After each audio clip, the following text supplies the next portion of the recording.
वो जिस कैफे में जाता है मैं वहां जाकर देखता हूँ। रुक जाओ बच्चों, मैं भी अपने बेटे की तलाश में जाऊंगा। आप घर पर ही नहीं बाबा, हम संभाल लेंगे।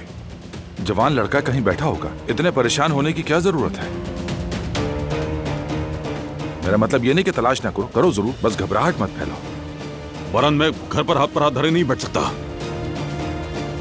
ठीक है चलें फिर।